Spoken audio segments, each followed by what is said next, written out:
نزل القرآن. السلام علیکم ورحمۃ اللہ وبرکاتہ.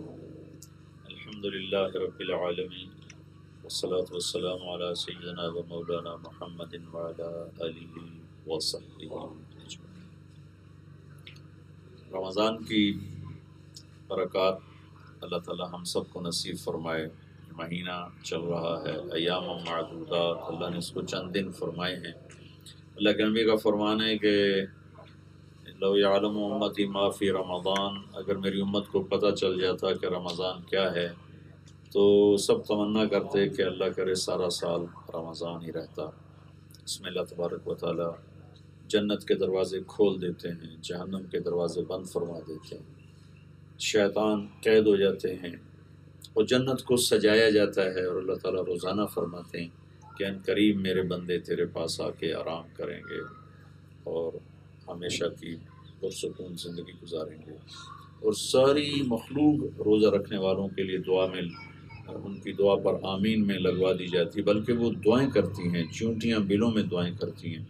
اور افطاری کے قریب عرش کے فرشتوں کو اللہ تعالیٰ فرماتے ہیں کہ اپنی تسبیح چھوڑ دو اور میرے بندیاں جنہوں نے روزہ رکھا ہے وہ جو دعا مانگ رہے ہیں اس پہ آمین کہو. سحری افطاری کا وقت بہت خاص وقت ہے جس میں اللہ سے مانگنے کی ضرورت ہے. 5 منٹ دعا کے لیے وقت نکال لیا جائے، 2 منٹ نکال لیا جائے، لیکن ضرور کچھ نہ کچھ وقت نکال کے اللہ کے سامنے اپنی عرضیاں پیش کی جائیں، درخواست پیش کی جائے. قبولیت کا وقت ہے، قبولیت کی گھڑی ہے، خاص طور پر افطاری کا وقت اور سحری کا وقت. باقی سارا رمضان قبولیت ہی قبولیت. اور اللہ تبارک و تعالیٰ نے اس کو بخشش کا مہینہ بنایا. آپ نے جبریل نے آ کر اللہ کی نبی کی خدمت میں عرض کیا کہ یا رسول اللہ، بدبخت ہے جس کو رمضان کا مہینہ ملا اور پھر بھی اس کی بخشش نہ ہوئی. یہ اتنی رحمتوں کا مہینہ ہے. تو میرے مالک الملک نے اس کو جنت کے لیے ایک راستہ بنایا ہے. اور اس میں جنت اور اس میں جو فرض ہوتا ہے وہ 70 فرض کے برابر ہو جاتا ہے، جو نفل ہوتا ہے وہ 1 فرض کے برابر ہو جاتا ہے. تو یہ بہت بڑی قیمتی چیز ہے. اس کی حفاظت جتنا رکھنا مشقت کا کام ہے اس سے زیادہ اس کا بچانا مشقت کا کام ہے. اور اس کی حفاظت اس قدر ضروری اللہ کے نبی نے فرمائی کہ وَإِذَا صَابَكَ أَحَدٌ فَقُلْ إِنِّي صَائِمٌ. کوئی تمہیں گالی نکالے، گالی پر تو ہر آدمی کا میٹر گھوم جاتا ہے، غریب و امیر ہو. تو میرے نبی نے فرمایا اگر کوئی تمہیں گالی بھی نکالے تو تم اس سے کہنا بھائی میرا روزہ ہے، میں جواب نہیں دے سکتا. اس کی حفاظت اتنی ضروری ہے. اور مشاہدے میں یہ بات آئی ہے کہ روزے کو سب سے زیادہ جو چیز خراب کرتی ہے وہ یہ زبان کا غلط بول ہے. سب سے زیادہ جس سے روزہ خراب ہوتا ہے اور روزے کی نورانیت جاتی ہے، افادیت جاتی ہے، روزے کی جزا میں خلل آ جاتا ہے، کمی آ جاتی ہے. بہت سے گناہ ہیں لیکن جو گناہ سب سے آسان ہے، ہر آدمی حرام نہیں کھاتا، اللہ کا فضل ہے، بہت لوگ ہیں حلال کھانے والے، لیکن زبان کا غلط استعمال 100 میں 100، 1000 میں 1000، لاکھ میں لاکھ، کروڑ میں کروڑ. کوئی 3-4 کروڑ کٹھے ہوں تو شاید ان میں کوئی ایک آدھ ایسا مرد عورت مل جائے جو زبان پہ قابو رکھتا ہو اور اپنے دین کی حفاظت کرتا ہو. سب سے زیادہ جو میں نے دیکھا جس سے ہمارا پورا دین، صرف روزہ نہیں پورا دین تباہ ہوتا ہے، وہی ہماری اس زبان کا استعمال ہے. اس سے میرے نبی پاک صلی اللہ تعالیٰ علیہ وسلم نے معاذ بن جبل سے فرمایا تھا کہ معاذ تمہیں دین کی چوٹی کی چیز بتاؤں، تمہیں دین کا ستون بتاؤں، تمہیں دین کی آخری درجے کی چیز بتاؤں، تمہیں دین کا سرا بتاؤں. الا انبئک برأس الامر وعمودہ وذروۃ سنامہ. 3 لفظ استعمال فرمائے کہ تمہیں آخری درجے کی چیز بتاؤں، تمہیں ستون بتاؤں، تمہیں اعلیٰ درجے کے دین کی چیز بتاؤں. کہنے لگے کیا یا رسول اللہ؟ تو آپ نے ایسے کیا، فأحوى بإصبعيه، اپنے ایسے اپنے یہ 2 انگلیاں کی، انگوٹھا انگلی اور یوں کر کے اپنی زبان کو پکڑا، پھر فرمایا کف ھذا، اس زبان پہ قابو رکھنا، اس زبان پہ قابو رکھنا. تو معاذ کہنے لگے یا رسول اللہ انواخذ بما نقول، یہ جو ہم بولتے ہیں اس پر بھی کوئی پوچھ گچھ ہوگی؟ تو آپ نے کہا ثقلت کا امک یا ابن جبل، ارے جبل کے بیٹے تیری ماں تجھے روئے، کیا کہہ رہا ہے؟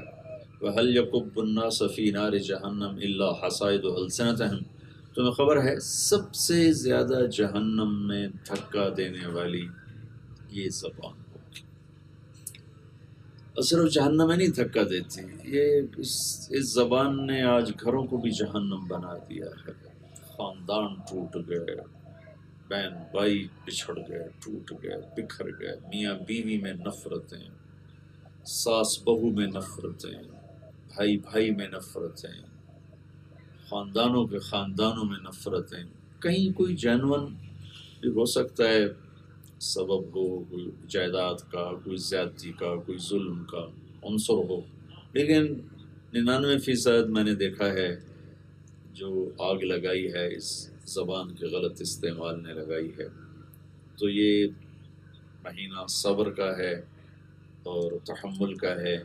تو اس میں تمام بہن بھائیوں سے، بچوں سے، بچیوں سے جو میری بات سن رہے ہیں، میں گزارش کروں گا کہ آپ اس کی پریکٹس شروع کریں کہ اس زبان سے جھوٹ نہیں بولنا، اس زبان سے کسی کی غیبت، جس کو بیک بائٹنگ کہتے ہیں، غیبت نہیں کرنی، کسی کی برائی نہیں کرنی، کسی کو تانا نہیں دینا، کسی پہ طنز نہیں کرنا، کسی کو گالی نہیں نکالنی، کسی کو بے عزت نہیں کرنا۔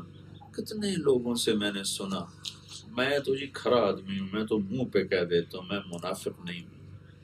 اس سے بڑا بیوقوف کون ہو گیا؟ تو منافقوں سے بھی نیچے گیا بیٹھا ہے کہ ایک مسلمان کو بے عزت کر رہا ہے، ذلیل کر رہا ہے، اور اس کے منہ پہ اس کا عیب بیان کر رہا ہے۔ یہاں عیب چھپانا سب سے بڑا ایمان ہے، اور سب سے بڑا اخلاص ہے، اور سب سے بڑی دینداری ہے۔ یہ کیا جہالت ہے کہ میں تو منہ پہ کہہ دیتا ہوں، میں نہیں کسی سے ڈرتا۔ بھائی تو کسی سے نہ ڈر، لیکن اللہ سے ضرور ڈر کہ اللہ کو یہ پسند نہیں ہے۔ ویل لکل ہمزہ لمزہ، ہلاک اور برباد ہو گئے تانا دینے والے، غیبت کرنے والے۔ تو یہ صرف اس مہینے کی میں بات نہیں کر رہا ہوں، یہ مہینہ بہت قیمتی ہے، اور اس میں ایک بہت بڑا عمل ہے جو اللہ ہم سے کروا رہا ہے، وہ ضائع ہونے سے بچ جائے اس لیے میں فوکس کر رہا ہوں۔ لیکن یہ پوری زندگی کا سوال ہے، پوری زندگی میں ہمارا دین بھی ختم ہو چکا ہے، ہماری دنیا بھی ختم ہو چکی ہے اس زبان کے غلط استعمال کی وجہ سے۔ 2 گناہ ایسے ہیں اگر ان کی عادت پڑ جائے تو مرتے دم تک نہیں چھوٹتی۔ باقی گناہوں کی عمر ہے، اس عمر کے بعد اس کی رغبت ہی ختم ہو جاتی، شوق ہی ختم ہو جاتا، لیکن 2 گناہ ایسے ہیں اگر ان کی عادت پڑ گئی کسی مرد عورت کو، وہ 90 سال کی عمر میں بھی اسی بشاشت سے کرے گا جیسے وہ 19 سال کی عمر میں کرتا تھا۔ ایک زبان کا غلط استعمال اور ایک آنکھوں کا غلط استعمال۔ دل کی دنیا کے اجڑنے میں نے جو سب سے خطرناک عمل دیکھا وہ آنکھ کا غلط استعمال ہے، اور گھروں کے برباد ہونے میں اور پورے دین کے برباد ہونے میں سب سے خطرناک عمل جو میں نے دیکھا وہ یہ زبان کا غلط استعمال ہے۔ تو اس روزے میں اس کی کوشش کی جائے کہ ہماری زبان پہ قابو ہو، زبان کی حفاظت سارے دین کی حفاظت۔ کوئی آپ کی غیبت کرے آپ دعا دو۔ امام ابو حنیفہ رحمۃ اللہ علیہ کی عجب عادت تھی، جب انہیں پتہ چلتا کسی نے اس کی غیبت کی تو اس کو مٹھائی کا تھال بھیجتے تھے، فرماتے بھائی آپ نے مجھے نیکیاں بھیجی ہیں اور ہدیے کے بدلے میں ہدیہ دینا ضروری ہوتا ہے، تو میں آپ کو مٹھائی بھیج رہا ہوں، کیونکہ جب میں کسی کی برائی کرتا ہوں تو میری نیکیاں اس کو چلی جاتی، تو وہ اس کے جواب میں یہ کرتے تھے۔ امام ابو حنیفہ رحمۃ اللہ علیہ کے بارے میں آتا ہے زندگی میں کسی کی غیبت نہ فرمائے۔ امام بخاری رحمۃ اللہ علیہ کے بارے میں آتا ہے زندگی بھر کسی کی غیبت نہ فرمائے۔ امام ابو حنیفہ کو اتنے تانے سننے پڑے، آج بھی سننے پڑتے ہیں نادانوں کے ہاتھوں، تو نادانوں کی زبان سے، تو اللہ نے ان کو وہ مقام بخشا کہ کوئی امت کا آدمی وہاں تک پہنچا۔ امام بخاری کو اتنا ان کے زمانے کے علماء نے حسد کی آگ میں جلایا، حتیٰ کہ آخری زندگی میں بھی گھر چھوڑنے پر مجبور ہوئے اور عجب دکھ بھری دعا مانگی، اللہم ضاقت علی الارض بما رحبت فاقبضنی الیک۔ حاسدین نے ان کا پیچھا، اور اکثر علماء تھے حسد کرنے والے، اور علماء تھے جنہوں نے امام بخاری رحمۃ اللہ علیہ پر یہ قیامت ڈھائی اور یہ مصیبت توڑی ان پر، کہ اے اللہ زمین تنگ ہو گئی ہے، مجھے اپنے پاس بلا لیا۔ شہر سے نکلے اور خط تنگ پہنچے اور اللہ نے اپنے پاس بلا لیا۔ تو اس زبان نے بڑی تباہی پھیلائی ہے۔ میں آپ سب کو اس مبارک مہینے میں یہ گزارش کرنا چاہتا ہوں، آنکھوں کی حفاظت فرمائیں کہ اس سے دل سخت ہو جاتا ہے اور گناہوں کے دروازے کھل جاتے ہیں۔ آنکھ کا غلط استعمال دل کی دنیا کو پتھر کر دیتا ہے، پتھر کر دیتا ہے، اور زبان کا غلط استعمال یہ پورے دین کو آگ لگا دیتا ہے، سارے گھر اجڑ جاتے ہیں۔ اور موسیقی سننے سے گانا بجانا سننے سے نفاق کیسے پیدا ہوتا ہے؟ اللہ کے نبی کا فرمان ہے جیسے پانی سے کھیتی پیدا ہوتی ہے۔ تو بس یہ صرف یہ حصہ اگر محفوظ کر لیا جائے سارا وجود پاکیزہ ہو جاتا ہے۔ ہمارے استاد صاحب فرمایا کرتے تھے لب و بند ہو، چشم و بند ہو، گوش بند کرنا بینی نور حق برما بخند۔ خواجہ فرید الدین عطار کا شعر سنایا کرتے تھے کہ زبان ہونٹ سیلو غلط مت بولو، آنکھیں بند کر لو غلط مت دیکھو، کان بند کر لو غلط مت سنو۔ اس کے بعد اگر اللہ کا نور تمہیں نظر نہ آئے اور تمہارا دل روشن نہ ہو تو پھر مجھے پکڑنا، مجھ سے آ کے پوچھنا۔ تو میں آپ سب کو یہ عرض کرنا چاہتا ہوں اور آپ سے اپنے لیے بھی دعا کا طلبگار ہوں، میں آپ کے لیے بھی دعا کرتا ہوں کہ اللہ ہم سب کو اپنے پورے دین کی حفاظت کی توفیق عطا فرمائے، اور خاص طور پر اس میں جو سب سے زیادہ بڑا عمل ہے اس کی حفاظت کا وہ یہ زبان ہے، یہ آنکھیں ہیں، یہ کان ہیں۔ جو مرد عورت ان تین پہ تالا لگا دے گا پوری دنیا کے دجال شیطان مل کر اس کو گمراہ نہیں کر سکتے۔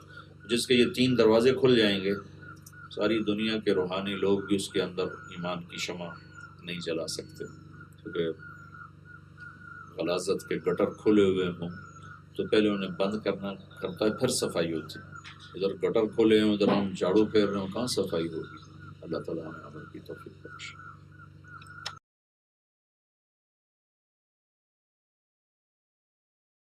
بيانا نزل القرآن. السلام علیکم ورحمۃ اللہ وبرکاتہ۔ الحمد للہ رب العالمین والصلاة والسلام علی سیدنا و مولانا محمد وعلی آلہ وصحبہ اجمعین۔ رمضان کی برکات اللہ تعالی ہم سب کو نصیب فرمائے۔ مہینہ چل رہا ہے، ایام معدودات، اللہ نے اس کو چند دن فرمائے ہیں۔ اللہ کے نبی کا فرمان ہے کہ لو یعلم امتی ما فی رمضان، اگر میری امت کو پتہ چل جاتا کہ رمضان کیا ہے تو سب تمنا کرتے کہ اللہ کرے سارا سال رمضان ہی رہتا۔ اس میں اللہ تبارک و تعالی جنت کے دروازے کھول دیتے ہیں، جہنم کے دروازے بند فرما دیتے ہیں، شیطان قید ہو جاتے ہیں اور جنت کو سجایا جاتا ہے، اور اللہ تعالیٰ روزانہ فرماتے ہیں کہ ان قریب میرے بندے تیرے پاس آ کے آرام کریں گے اور ہمیشہ کی پرسکون زندگی گزاریں گے۔ اور ساری مخلوق روزہ رکھنے والوں کے لیے دعا میں ان کی دعا پر آمین میں لگوا دی جاتی، بلکہ وہ دعائیں کرتی ہیں، چونٹیاں بلوں میں دعائیں کرتی ہیں، اور افطاری کے قریب عرش کے فرشتوں کو اللہ تعالیٰ فرماتے ہیں کہ اپنی تسبیح چھوڑ دو اور میرے بندے بندیاں جنہوں نے روزہ رکھا ہے وہ جو دعا مانگ رہے ہیں اس پہ آمین کہو۔ سحری افطاری کا وقت بہت خاص وقت ہے جس میں اللہ سے مانگنے کی ضرورت ہے۔ 5 منٹ دعا کے لیے وقت نکال لیا جائے، 2 منٹ نکال لیا جائے، لیکن ضرور کچھ نہ کچھ وقت نکال کے اللہ کے سامنے اپنی عرضیاں پیش کی جائیں، درخواست پیش کی جائے۔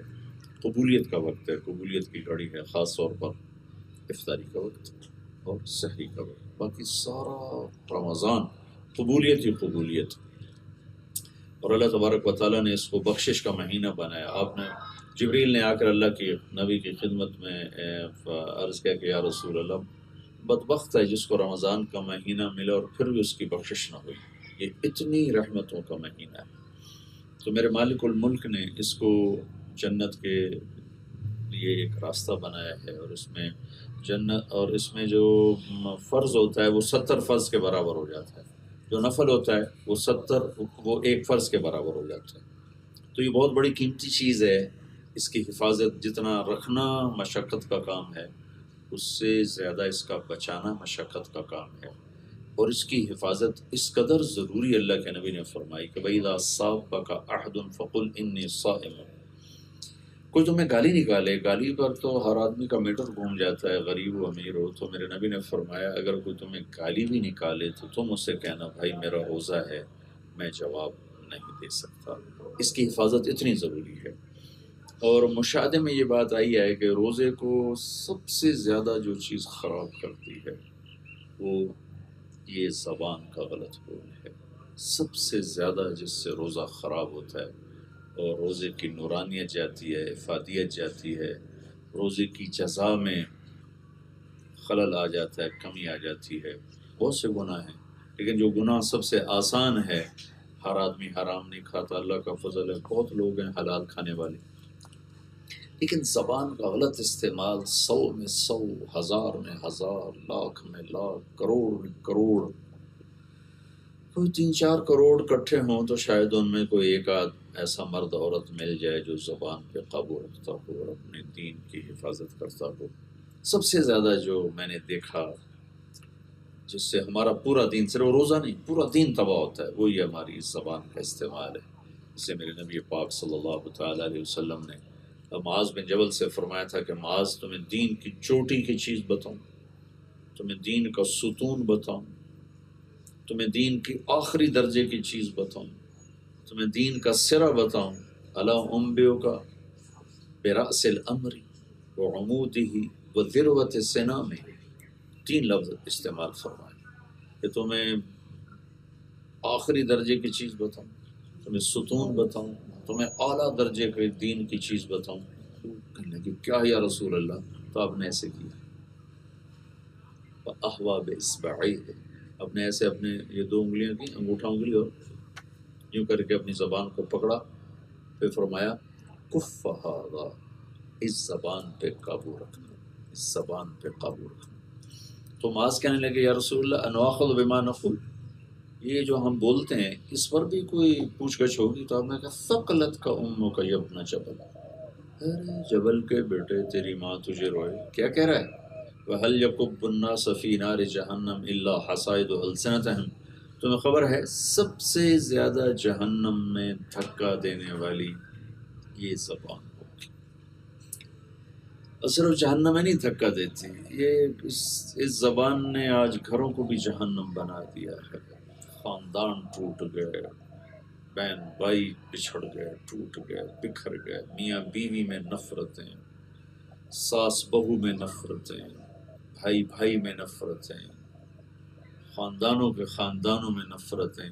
کہیں کوئی جینون بھی ہو سکتا ہے سبب ہو، کوئی جائیداد کا، کوئی زیادتی کا، کوئی ظلم کا عنصر ہو، لیکن 99% میں نے دیکھا ہے جو آگ لگائی ہے اس زبان کے غلط استعمال نے لگائی ہے۔ تو یہ مہینہ صبر کا ہے اور تحمل